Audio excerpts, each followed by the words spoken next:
Marcos capítulo 8, versículos 31 al 38.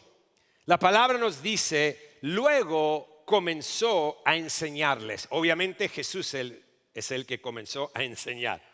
El Hijo del Hombre tiene que sufrir muchas cosas y ser rechazado por los líderes religiosos, por los jefes de los sacerdotes y por los maestros de la ley.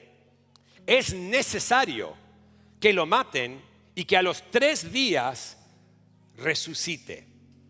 Hablo de esto con toda claridad. Pedro lo llevó aparte y comenzó a reprenderlo. Pero Jesús, ¿te imaginas reprender a Jesús? ¿Te imaginas eso? Pero Jesús se dio la vuelta, miró a sus discípulos y reprendió a Pedro. Pedro, te la devuelvo. Aléjate de mí, Satanás. Ouch. Tú no piensas en las cosas de Dios, sino en las cosas de los hombres. Entonces llamó a la multitud y a sus discípulos. Si alguien quiere ser mi discípulo, dijo, que se niegue a sí mismo, tome su cruz y me siga. Porque el que quiera salvar su vida, la perderá. Pero el que pierda su vida por mi causa y por el evangelio, la salvará. ¿De qué le sirve a uno ganar el mundo entero si se pierde la vida? ¿O qué se puede dar a cambio de la vida? Si alguien, escuche, se avergüenza de mí y de mis palabras en medio de esta generación adúltera y pecadora, también el Hijo del Hombre se avergonzará de él cuando venga en la gloria de su Padre con los santos ángeles. Señor, gracias por tu palabra. Y oro que hoy a través de ella puedas hablar de forma directa a cada persona que está ahí en Monterrey, todos aquellos que están presentes en Montevideo, los conectados en línea y aquellos que están presentes acá en Buenos Aires. Como siempre, papá, gracias por el privilegio que me das de compartir tu palabra. Úsame hoy para inspirar fe, úsame hoy como un canal de bendición y que podamos recibir de parte de la verdad de las Escrituras nuevos niveles de revelación para que podamos vivir la vida de fe como vos decías que la vivamos. Como siempre te glorifico y te honro en el nombre de Jesús, y la familia en todas partes dice amén. Amén. En esta vida y en este mundo todos queremos ganar. A nadie le gusta perder. Es más, para aquellos de nosotros que somos competitivos en la vida, perder no es una opción. Todos queremos ganar. Cuando mi hijo Seba tenía 5 años de edad, él empezó a jugar al fútbol y en su primer equipo de fútbol, sé que va a ser difícil de creer, yo fui el entrenador. No te imaginas lo que fue eso. Y yo trataba al equipo, chicos de 5 años, como si estaban jugando en la Champions, y manejaba a ese equipo como si fuera el Barcelona. Cuando comenzaron los partidos, ellos empezaron ganando varios partidos seguidos y ganaban por goleada, sin exageración, victoria tras victoria tras victoria, semana tras semana. Y llegó ese día donde por primera vez experimentaron una derrota. Perdieron por primera vez. Cuando les tocó perder por primera vez, Seba, recordemos que tenía 5 años, no lo quiero avergonzar hoy, casi a sus 17 años. Seba con alguno de sus amiguitos se pusieron a llorar porque no les gustó la experiencia de una derrota. No les gustó para nada. Y ahí Lucy entró como buena madre, y le dijo: hijo, tranquilo, esto no se trata de ganar o perder, esto se trata de divertirte. Y ahí es donde yo entré como padre, para apoyar a mi esposa y para intentar ayudar la situación. Y yo le dije: Seba, ¿no te gusta perder, no? No, papá, me dijo. ¿No te gusta lo que estás sintiendo, no? No, papá, me dijo. ¿No te gusta llorar por esto, no? No, papá, me dijo. Entonces yo, como buen padre, le dije: entonces no pierdan otra vez. No pierdan otra vez. Divertirse, le dije. ¿Quién juega al deporte para divertirse? Se juega para ganar. Para ganar. Divertirse. Ahí es donde mi esposa inventó el emoji de divertirse. Se trata de ganar. El título de este mensaje es: no se pierde. No se pierde. Estamos entrando a este mes de misión, febrero. Un mes tan importante en la vida de nuestra iglesia. Es por esa razón que hoy decidí poder conectar,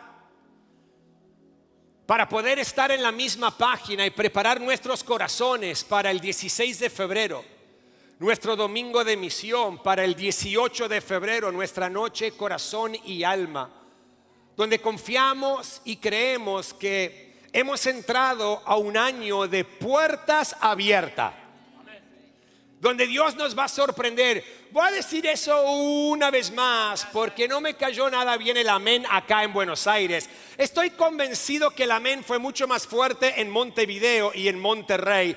Pero hemos entrado a un año de puertas abiertas.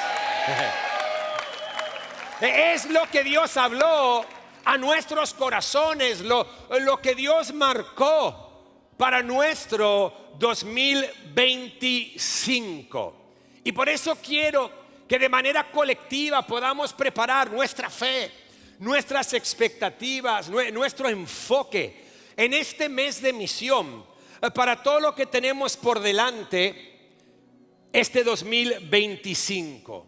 Amo este pasaje que acabamos de leer, y antes de llegar a Marcos 8:31 en adelante, Jesús, de manera progresiva en el libro de Marcos, viene revelando su identidad, viene revelando su misión, su causa, viene hablando de por qué está acá en este mundo a sus discípulos.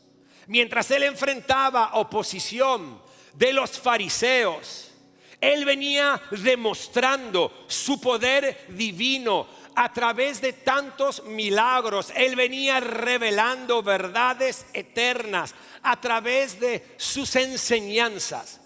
Y en Marcos 8:34 el tema cambia un poco de la cristología, donde se revela su persona y quién es. El tema cambia un poco hacia el discipulado y lo que significa seguirlo a él, lo que significa ser un discípulo de Jesús. Para Marcos, estas dos cosas no son asuntos separados, sino tiene dos caras. Son las dos caras de una misma moneda. Una confesión correcta acerca de quién es Jesús nos llevará a una confesión correcta, o a vivir, mejor dicho, de una manera correcta como sus discípulos en esta tierra. En el versículo 34, Jesús enseña que el discipulado consiste obviamente de seguirlo a Él. Muchos quieren ser líderes sin primero ser seguidores. Un buen líder en el reino es un buen seguidor. Un buen seguidor. Jesús enseña que el discipulado consiste en seguirlo, negarse a uno mismo y tomar la propia cruz. Pero debemos entender el día de hoy que la cruz principalmente para muchos es nada más que un objeto de arte o joyería. Pero en la época de Jesús era un símbolo, de crueldad, sufrimiento, vergüenza y deshumanización.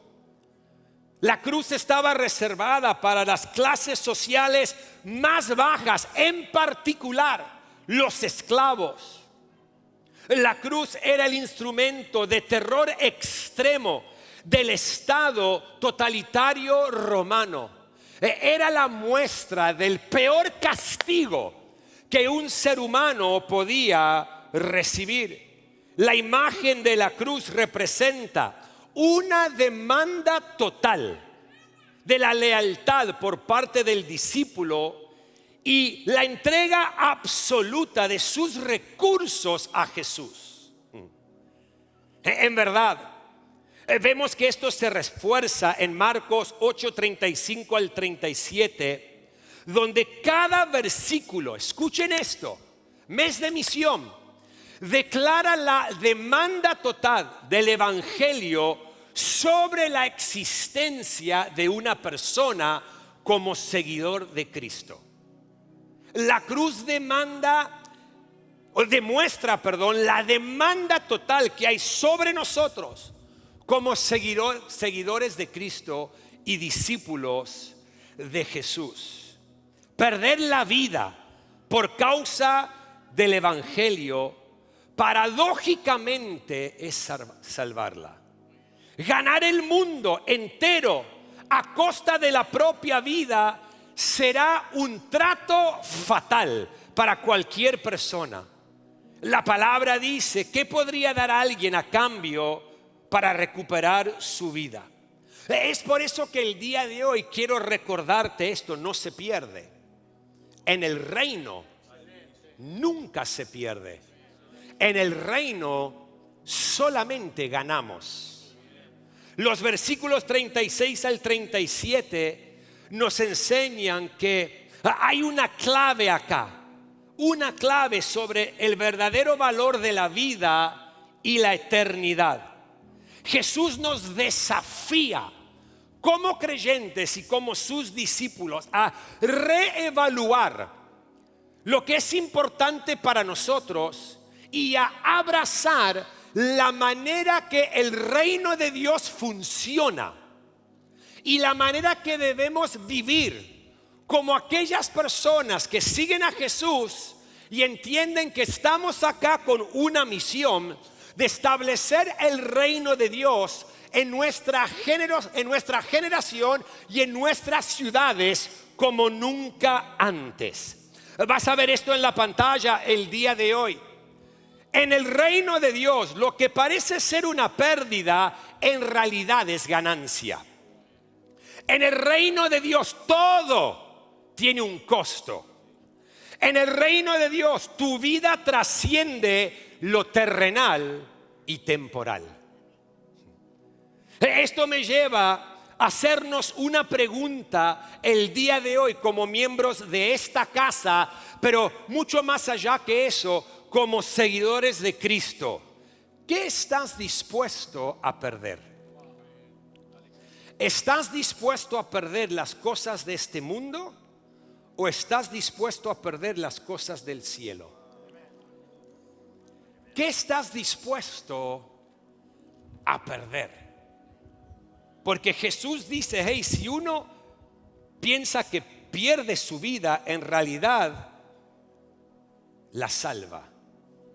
Si pensamos que lo perdemos todo por la causa de su reino, en realidad estamos encontrando la eternidad. En otras palabras, lo estamos encontrando todo. ¿Qué estás dispuesto de perder en tu vida? A nivel personal, cuando empecé a descubrir el propósito de Dios para mi vida, cuando empecé a entender que Dios no me salvó de mis adicciones para que yo viva de manera pequeña, mediocre o egoísta, empecé a entender que tenía que tomar ciertas decisiones, tenía que soltar un montón de cosas, tenía que decidir cerrarle la puerta a un montón de cosas. Y al comienzo pensaba que todo era una pérdida.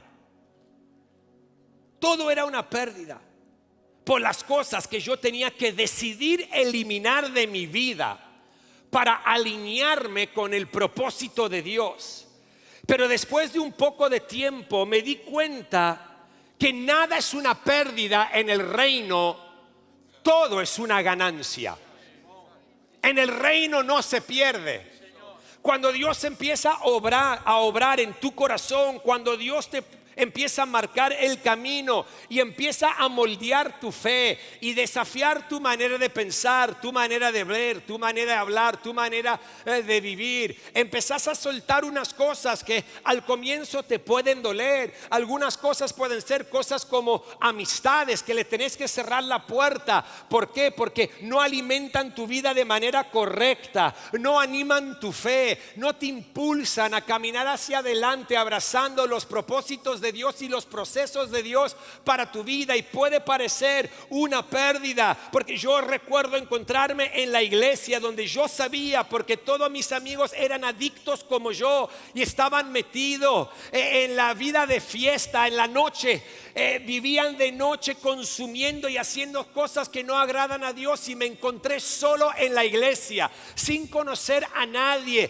pero con una necesidad de conocer a Cristo, y el poder de su resurrección empezó a trabajar en mí. Y aunque fue doloroso cortar ciertas cadenas y cerrarle la puerta a ciertas relaciones, empecé a entender que lo que yo consideraba una pérdida en la ecuación del cielo y del reino era una ganancia, porque Dios me estaba posicionando para ir por más. Y si yo no le cerraba la puerta a ciertas cosas, Él no iba a abrir la puerta a lo que Él tenía para mí. En el reino no se pierde. Y podemos considerar algunas cosas dolorosas como pérdidas, pero en Dios son ganancias. Escuchen al apóstol Pablo, su declaración es desafiante. Filipenses 1:21. Porque para mí el vivir es Cristo y el morir es ganancia. La muerte para Pablo era ganancia. La muerte. Cuando nosotros pensamos que la muerte es el final, Pablo entendió por el poder de la resurrección que simplemente es un nuevo comienzo. Y dice: hey, para mí vivir es Cristo, sí, pero el día que yo me vaya de acá, eso es una ganancia eterna. Y el contexto del pasaje es, Pablo está diciendo, no sé si quedarme o no sé si irme. Quiero irme, pero debo quedarme para enseñarles a ustedes, para ayudarlos a ustedes, para animar su fe. Pero quiero que sepan que ya no quiero estar acá. Quiero irme con el Señor. Quiero irme con aquel que vi su rostro y experimenté su gracia. Y quiero que sepan que para mí el vivir sí es Cristo. Y decido quedarme por ustedes, porque sé muy bien que la muerte no es el final para aquellos que tienen su fe en Cristo Jesús. La muerte es ganancia, porque es la herencia de nuestra eternidad. En el reino de Dios nunca se pierde.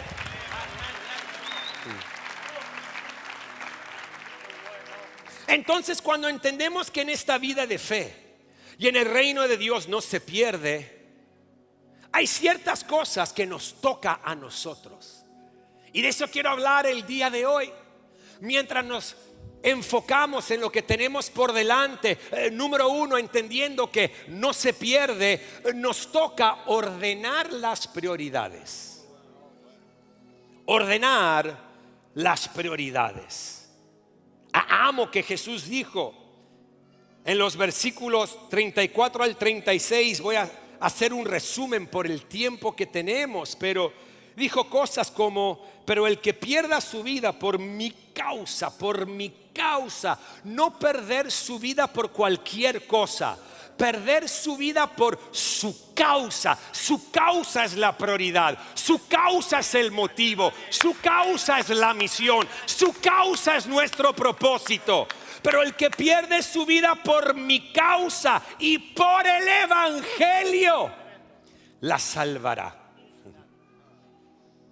¿De qué le sirve a uno ganar el mundo? Y otra traducción dice: y perder su alma. Perder su alma.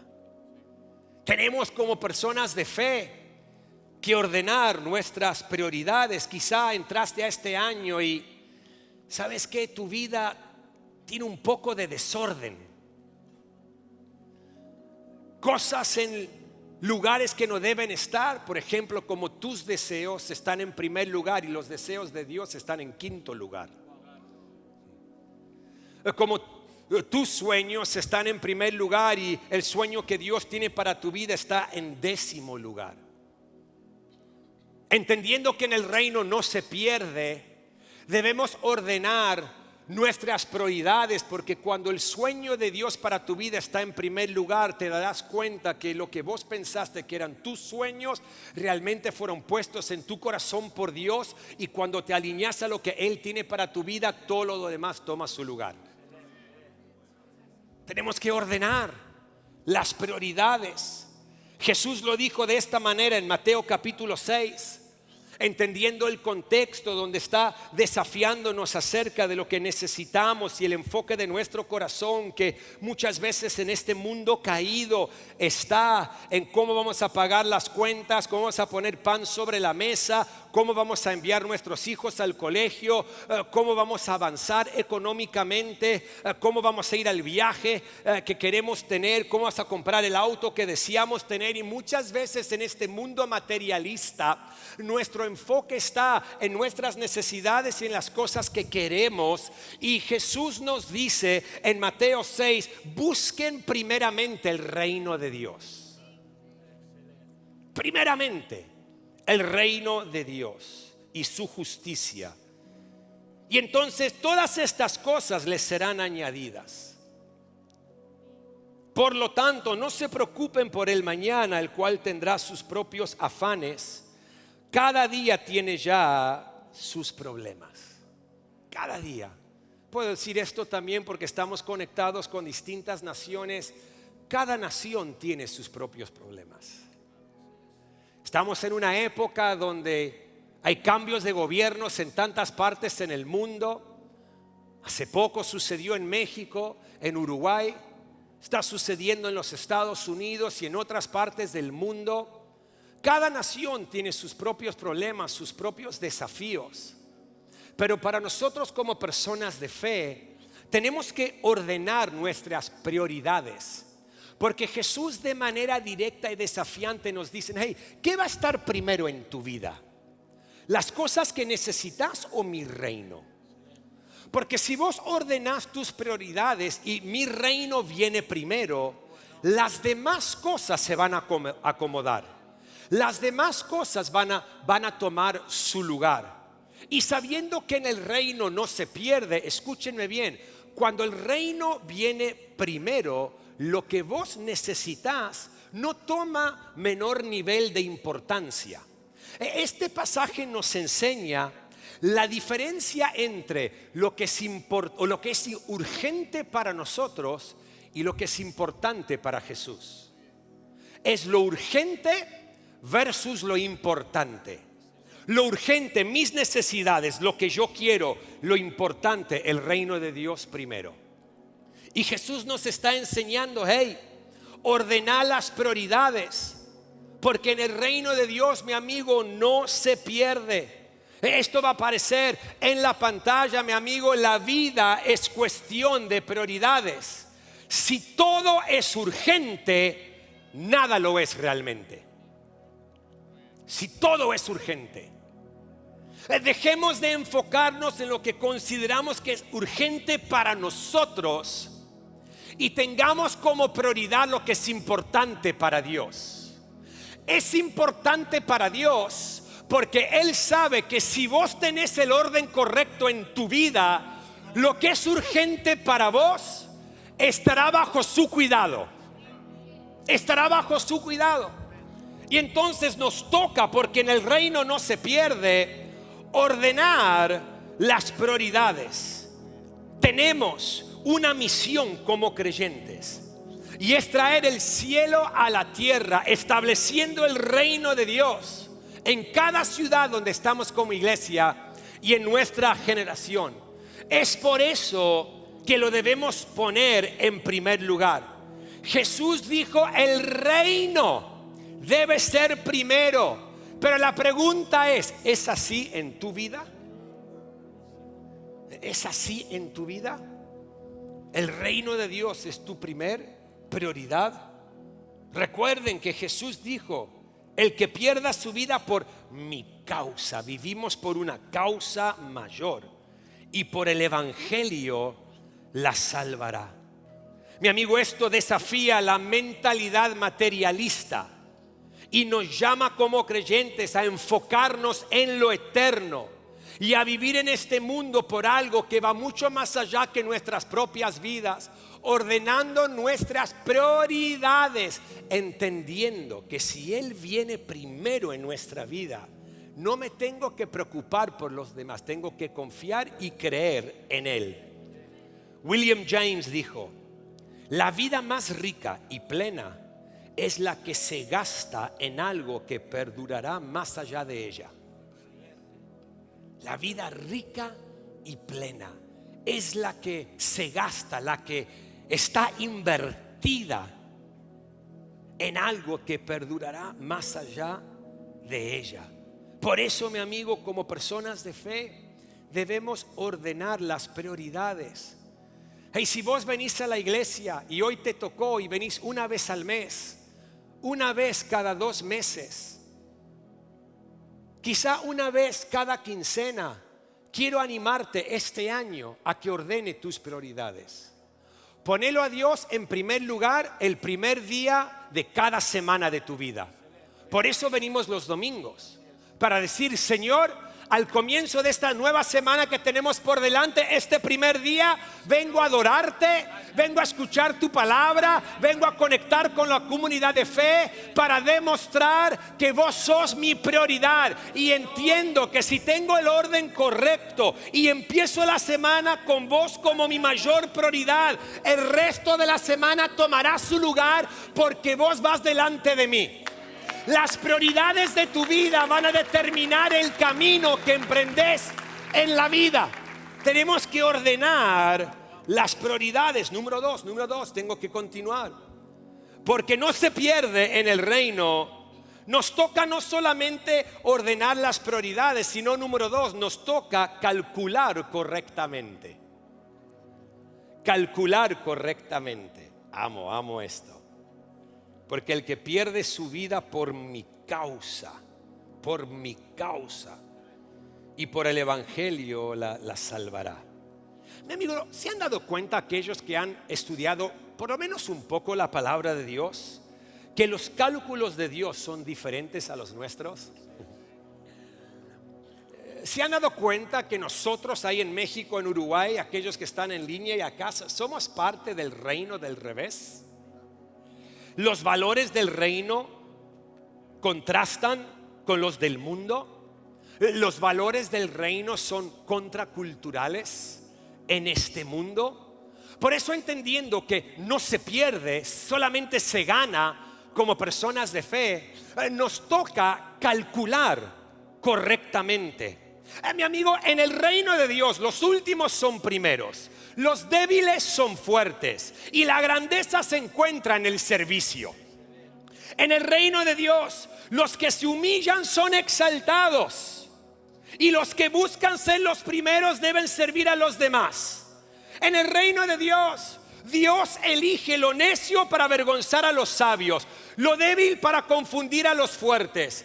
En el reino de Dios nos damos cuenta que el mundo busca poder y riqueza, pero en el reino de Dios la verdadera grandeza se encuentra en la humildad y en el servicio. En el reino de Dios, perder realmente es ganar, morir a uno mismo es realmente vivir y dar es recibir. Los cálculos de Dios son diferentes a los nuestros, mi amigo. Cuando Jesús vino, Jesús cambió las reglas del juego. En su reino, los pobres y los perseguidos son bienaventurados. En su reino, los que lloran serán consolados. En su reino, los rechazados son aceptados. En su reino, los perdidos reciben la salvación. Nos toca, entendiendo que en esta vida de fe no se pierde, solamente se gana. No solamente nos toca ordenar las prioridades, sino calcular correctamente. Tim Keller dijo: el evangelio de Jesús es un llamado radical a un mundo al revés, donde la grandeza se encuentra en la humildad y el poder en la debilidad. Los cálculos de Dios son diferentes. ¿Cómo están tus cálculos? Escuchen, ¿cómo están tus cálculos?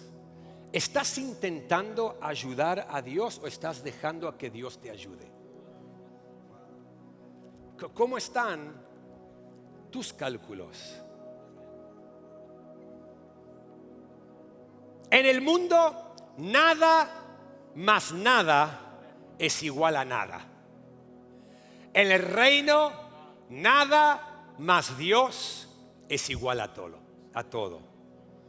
Nunca podemos perder de vista que la matemática de Dios es diferente a la nuestra. Es por eso que hay que calcular correctamente en cada área de la vida. Y si me dejan hablar por un momento de esto, esto incluye tus finanzas. ¿Estás intentando ayudar a Dios o estás dejando a que Dios te ayude? Tenemos que calcular correctamente.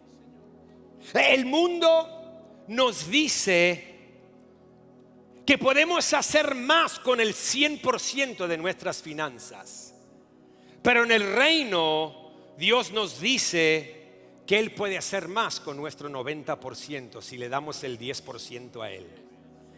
La matemática es diferente. Naturalmente parece que operaremos con menos, pero en realidad operamos con más, porque el 100 sin la bendición de Dios no va a rendir más que el 90 con la bendición de Dios. Por eso, para mí, como una persona de fe a lo largo de 25 años siguiendo al Señor, el diezmo jamás ha sido opcional.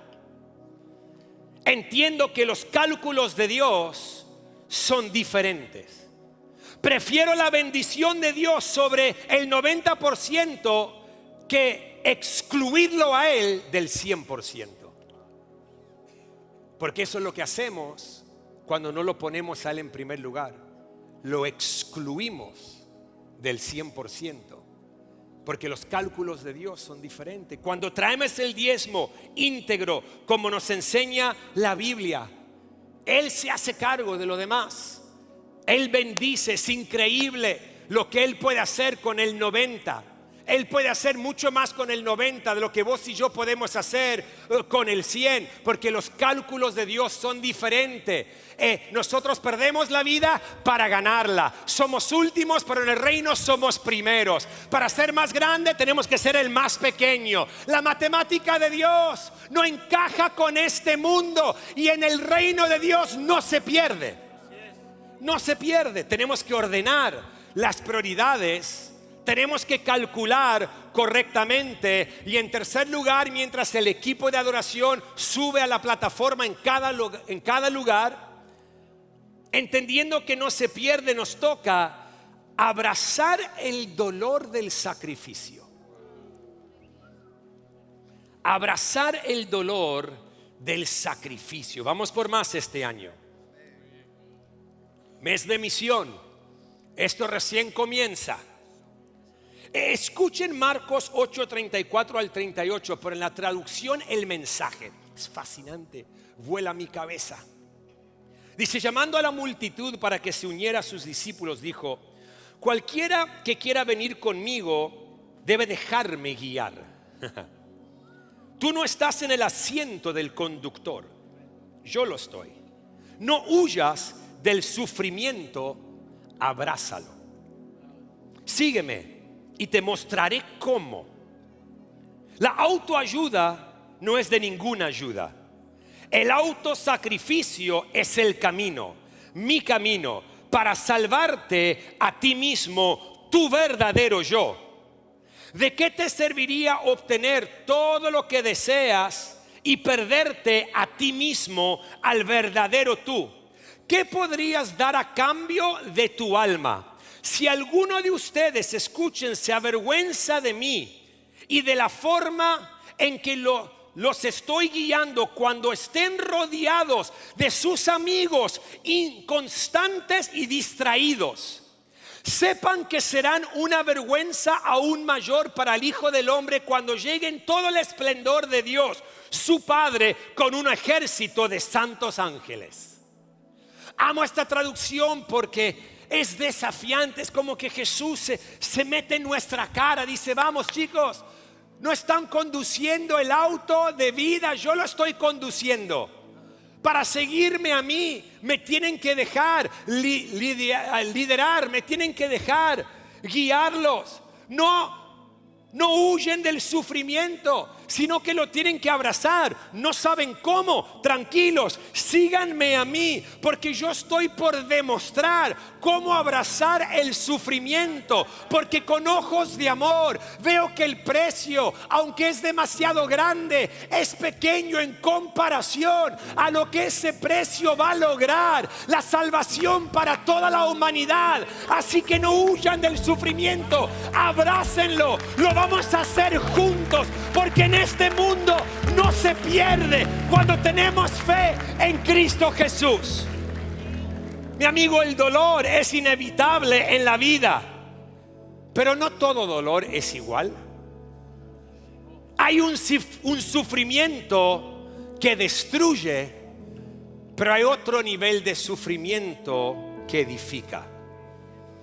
Hay un dolor que esclaviza y otro que libera. Aprender a abrazar el dolor correcto nos permite crecer, madurar y alinearnos con el propósito de Dios. No todo dolor es malo. Algunos dolores sanan. Así como un cirujano corta para sanar, Dios permite ciertos dolores para moldearnos y fortalecernos. En esta vida no se pierde. Tenemos que abrazar el dolor del sacrificio. Cuando Él quiere podarnos, y Dios ha estado podando nuestra iglesia, y eso significa que cuando llega la poda, mayor fruto está en camino. El dolor de la poda es mucho mejor que el dolor de ser cortado de la raíz. Hay que abrazar el dolor del sacrificio. El dolor correcto nos transforma y nos moldea. A veces Dios usa la prueba para refinar nuestro carácter, enseñarnos dependencia y preparar nuestro corazón para todo lo que Él tiene para nosotros. Jesús nos enseñó a abrazar el dolor, escuchen, con propósito. Con propósito. Jesús no huyó del sufrimiento, sino que abrazó la cruz, porque sabía que a través de ella vendría nuestra redención, nuestra salvación. Mi amigo, el dolor, lo vas a ver en pantalla, no es el final de la historia. Tu dolor no es el final de tu historia. El dolor no es el final de la historia. En las manos de Dios es el inicio de algo glorioso, porque Él se glorifica en nuestra debilidad. Escuchen, Sufrir por obediencia es mucho mejor que sufrir por desobediencia. Tenemos que abrazar el dolor del sacrificio. A veces evitamos el dolor del sacrificio solo para encontrarnos con el dolor del arrepentimiento más adelante. Que podamos experimentar, porque vivimos con una misión eterna, con el dolor del sacrificio y no con el dolor del arrepentimiento. Con el dolor de la obediencia y no por el dolor de la desobediencia, porque entendemos que en el reino no se pierde. Perder la vida es ganarla. Estar último es salir primero. Dar es recibir. Ser grande, ser humilde y un servidor. Obedecer abre la puerta a lo que Dios tiene para nosotros. En pantalla va a aparecer esto. El costo de la obediencia es temporal. El costo de la desobediencia puede durar toda la vida. No se pierde. Abracemos el dolor del sacrificio. El sacrificio que requiere entrar a más. Ordenar tus prioridades. El sacrificio que requiere vivir por algo mayor que nosotros mismos. Calcular correctamente. Decirle que no a lo nuestro para decirle que sí a lo suyo. Lo que pensamos que es doloroso es nada más que la llave para abrir la puerta a lo que Dios quiere hacer en nosotros y a través de nosotros. Termino con 1 de Pedro capítulo 3 versículos 13 al 18. Una vez más, esto es como wow, líder, wow. Ahora bien, ¿quién querrá hacerles daños? ¿Quién querrá hacerles daño si ustedes están deseosos de hacer el bien? Pero aún así sufren por hacer lo correcto. Dios va a recompensarlos. Así que no se preocupen ni tengan miedo a las amenazas. En cambio, adoren a Cristo como el Señor de su vida. Si alguien les pregunta acerca de la esperanza que tienen como creyentes, estén siempre preparados para dar una explicación, pero háganlo con humildad y respeto. Mantengan siempre limpia la conciencia. Entonces, si la gente habla en contra de ustedes, come on, serán avergonzadas al ver la vida recta que llevan porque pertenecen a Cristo. Recuerden que es mejor sufrir por hacer el bien, si es eso lo que Dios quiere, que sufrir por hacer el mal. Cristo sufrió por nuestros pecados una sola vez y para siempre. Él nunca pecó. En cambio, murió por los pecadores para llevarlos a salvo con Dios. Sufrió la muerte física, pero volvió la vida en el espíritu. Mi amigo, en el reino de Dios, en esta vida de fe, no se pierde. Tenemos que abrazar el dolor del sacrificio. Quizá este año para vos Dios te está llamando a un nivel de sacrificio como nunca antes.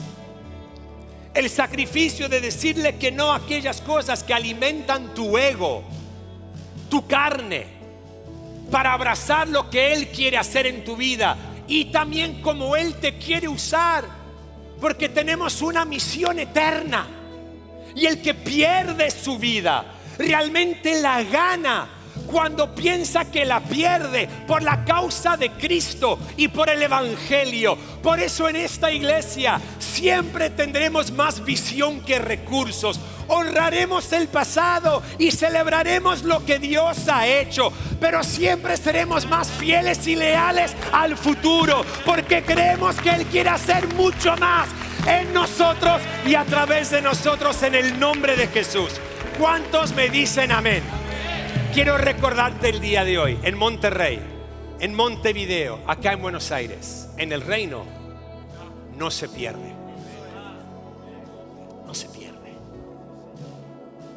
No se pierde. Ordenemos nuestras prioridades porque no se pierde. Ponelo a Dios en primer lugar. Vas a ganar como nunca antes. Calcula correctamente. Que en el mundo nada más nada es nada, pero en el reino nada más Dios es todo.